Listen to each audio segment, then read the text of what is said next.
Iniciamos entonces nuestras entrevistas, Michael, acá en ¿Qué hacer en Nacional? Y vamos a hablar del ámbito de la salud física que está específicamente relacionada con nuestra estructura ósea. A medida que pasa el tiempo con las actividades físicas y las distintas afecciones que podamos tener en el campo neurológico, pueden afectar nuestra estructura ósea, nuestras articulaciones, y por eso hay que ponerle una especial atención a todo lo que nos pasa en este sentido. Y tenemos un especialista ya en nuestro programa.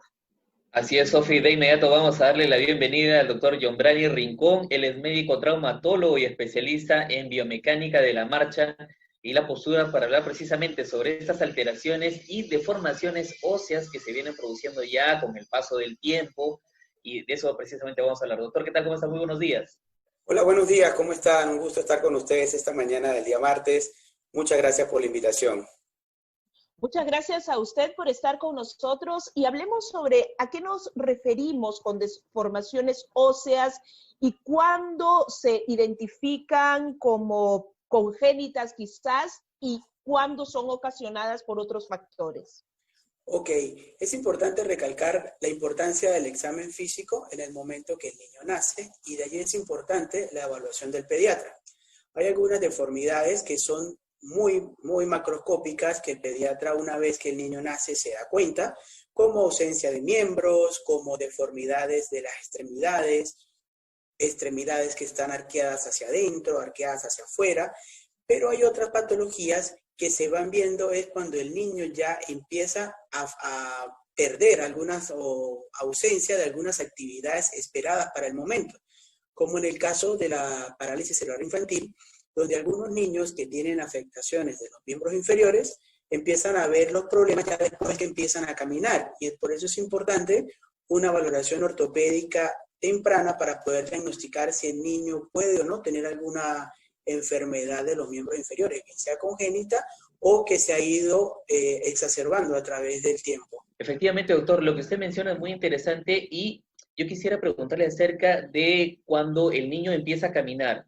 Por ejemplo, ¿es difícil poder detectarle el pie plano, que es una de las primeras deformaciones que se produce en el niño cuando empieza a hacer esta actividad? Ok, esa es una pregunta muy importante, ya que una de las principales causas o principales motivos de consulta de un padre a la consulta ortopédica es el pensar que sus niños tienen un pie plano. Y aquí hacemos un paréntesis porque se ha hablado mucho del pie plano, y el pie plano no se diagnostica hasta que el niño tenga una marcha madura. Llamamos marcha madura después de los 3 años y medio, 4 años.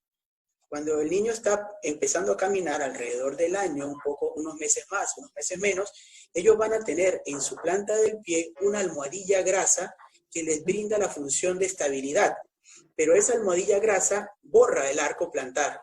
Entonces, muchas veces se puede confundir esa almohadilla grasa con un pie plano, que no es plano, es simplemente una condición normal de cada niño. Entonces lo dividimos. Los pies que generan algún problema son pies que van a un tratamiento, y los pies que son asintomáticos simplemente a observación, y que el niño haga su vida tranquila. Sí, y en este punto, ¿cuál es la afectación que puede haber, siguiendo la pregunta de Michael, con tener un pie plano? ¿Es demasiado perjudicial? ¿Es necesario de todas maneras plantear un cambio? Bueno, el pie plano se ha hablado tanto de él, y realmente cada vez la tendencia en pie planos con respecto a niños, nosotros le damos mayor importancia a los pies planos que generan en el niño dolor, en pie planos que no sean flexibles y en pie planos que sean rígidos o muy severos. Según las estadísticas mundiales, 2 de cada 5 niños tienen pie plano. Y según esas estadísticas, 97 de 100 niños no tienen dolor. Entonces nosotros enfrascamos nuestro tratamiento a ese 3% de niños que tienen un pie rígido, que tienen un pie que es doloroso, que tienen un pie muy severo y que le puede traer consecuencias óseas o articulares a futuro. Y esos son los que nosotros empezamos a tratar desde temprano. Claro, el pie plano solamente es un caso, doctor. ¿Qué otras, dolencias comunes se han presentado respecto a deformaciones óseas, principalmente en la primera infancia? Mira, realmente la deformidad ósea más importante es a nivel de la cadera. En la cadera, comúnmente cuando el niño nace, ellos presentan una rotación del hueso de la cadera que puede ser de 90 grados al nacimiento.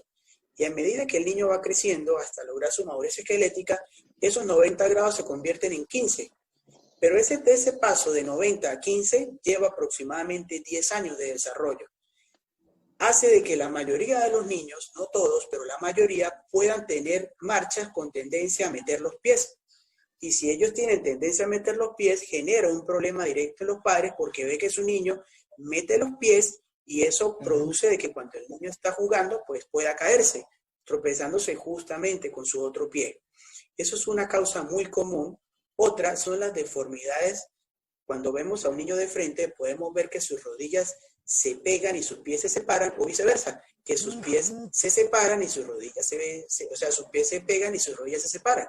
Ese tipo de deformidades son bastante interesantes porque algunas pueden llegar a ser patológicas y ameritar un tratamiento que incluso puede llegar a ser quirúrgico. Y otras son esperadas y simplemente la conducta del médico va a ser una conducta de observación y ver cómo va a ser su crecimiento en los próximos años. El avance tecnológico ha permitido abordar de manera mucho más efectiva el tratamiento en estos casos, ¿no? Coméntenos un poco sobre cuáles son las novedades que hay en este ámbito para producir toda esta situación que le comento.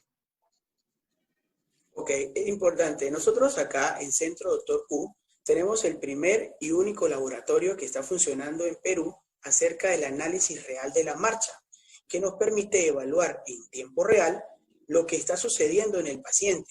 Nos permite evaluar cómo está su marcha, qué velocidad tiene, cuál es su patrón de marcha, y podemos evaluar bajo algunos criterios y bajo sensores que están conectados a unos sistemas de cámaras y de sensores 3D, podemos evaluar en tiempo real cuáles son sus patrones reales de movimiento, la marcha, el movimiento cuando el paciente está corriendo, cuando el paciente está parado, cómo se presenta su postura, y lo vamos a ver en un plano tridimensional. Eso nos permite a nosotros evaluar de manera más objetiva una patología propia de un paciente. Recordando que cuando el paciente va a consulta, el consultorio promedio de un médico en Perú es aproximadamente de 9 a 12 metros cuadrados. Y de esos 9 a 12 metros cuadrados tendrá para que el paciente pueda caminar libremente, si acaso 3, máximo 4 metros, que no permite una valoración adecuada de la marcha. Muchos pacientes se sientan o se acuestan en la camilla y nosotros hacemos nuestras valoraciones con el paciente acostado cuando no tiene dolor. El paciente dice, me duele cuando camino, cuando estoy corriendo, cuando tengo tanto tiempo caminando. Entonces nosotros en el consultorio no podemos hacer un diagnóstico adecuado en ese tipo de casos y los laboratorios de marcha nos prestan toda la información necesaria para un análisis real, en tiempo real, y poder entender mejor la patología del paciente y por ende brindarle la mejor alternativa de tratamiento que el paciente tenga. Bueno, en todo caso, abordar a temprana edad todos estos problemas, estas malformaciones que podemos tener respecto a nuestra formación ósea y poder corregirlo a tiempo con la presencia de un especialista. Doctor, vamos concluyendo. ¿Algo final de repente que quisiera agregar? Sí, primero que anteriormente se hablaba de que los laboratorios de marcha tenían una indicación muy corta. Actualmente los laboratorios de marcha tienen una indicación muy amplia y no solo se basa en el tratamiento o el seguimiento de un niño con problemas de entrada.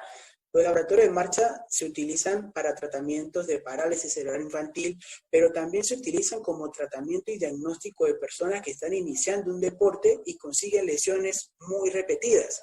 En personas posoperadas que han tenido una fractura de ligamento, una fractura o lesiones de ligamentos, y esto hace que el paciente tenga un problema en la marcha y en ese momento el laboratorio nos puede permitir un diagnóstico adecuado de todas esas patologías. Entonces realmente el tema es amplio, las funciones de un laboratorio son amplias y es importante que un paciente que tenga una patología en la marcha, una patología ortopédica, sea valorado de una manera tanto estática como dinámica para entender mejor su problema. Hay un dicho, siempre que al paciente le duele algo es porque algo tiene. Y si nosotros nos basamos solamente en ver una rayos X y ver la ausencia de una fractura, decir que no tiene nada, estamos cometiendo un error con el paciente. Muchas gracias al doctor Yombrani Rincón, médico traumatólogo y especialista en biomecánica, porque es importante tener alternativas para modificar deformaciones óseas que podemos tener de manera congénita o adquirirla a lo largo de nuestra vida. Muchas gracias y estuvo aquí en ¿Qué hacer en Nacional?